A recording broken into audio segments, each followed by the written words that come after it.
और बात करेंगे औरंगाबाद की। औरंगाबाद में आईएसआईएस का एक मामला आया है। उसमें कुछ नौजवान गिरफ्तार हुए जिनकी उम्र 17 से 28 साल के दरमियान है।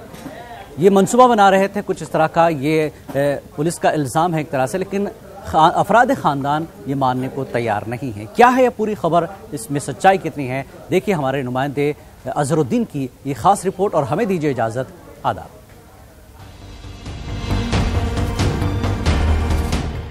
औरंगाबाद से जिन नौजवानों को आईएसआईएस से मुबैना रवाबित के इल्जाम में गिरफ्तार किया गया है, उनकी औसतन उम्रें 17 से 28 साल के दरमियान हैं। जांच एजेंसियों का दावा है कि ये लोग दहशतगर्दाना सरगर्मियों की मंसूबाबंदी कर रहे थे। हकीकत क्या है, इसका फैसला अदालत में होगा। लेकिन आज एक माँ, बहन और बीवी नाकर्दा गुनाहों की सजा झेलने पर मजबूर हैं। हमारे भाई बेकसूर है, बिल्कुल बेकसूर है। उनका कुछ भी कसूर नहीं है। उनको जबरदस्ती यहाँ पर उठा के लेकर गए। बहुत सारे लोग आके उसको जबरदस्ती उठा के लेकर गए। नहीं, वजह कुछ नहीं। हमारे भाई की तो बिल्कुल वजह नहीं है, कुछ भी वजह नहीं। हमको तो किसी का भी नहीं मालूम, भवनई का भी नहीं है। इतना हमारे भाई के बारे में हम बता सकते हैं कि हमारा भाई बिल्कुल बेकसूर है। मुल्जिम शाहिदुल इस्लाम के बहनोई मोहम्मद मोहसिन खान भी महरूसीन में शामिल हैं। मोहसिन फेरी लगाकर जूते चप्पलों का कारोबार करता है। वो शादी के बाद पिछले 1.5 साल से औरंगाबाद में मुकीम है।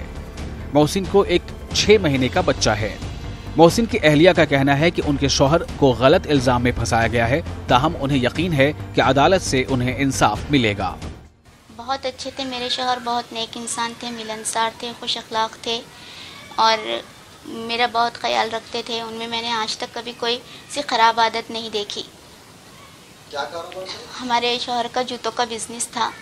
हम लोग रोज़ रोज़ जाते थे, रोज़ खाते थे, रोज़ का रोज़ धंधा करते थे और खा लेते थे। हमारा पेट भर जाता। हमारी छोटी गरीबी की लेकिन हंसी खुशी की ज़िंदगी थी हमारी। बहुत अच्छी ज़िंदगी गुजार रहे थे हम लोग। और मुझे अल्लाह पर पूरा यकीन है कि मुझे इंसाफ मिलेगा। मुझे हिंदुस्तान के कानून पर भी यकीन है कि वो मेरा साथ देंगे और मुझे इंसाफ दिलाएंगे। एटीएस की कार्रवाई के बाद औरंगाबाद की कदीम बस्तियों में एक तरह का खौफ व हिरास का माहौल है।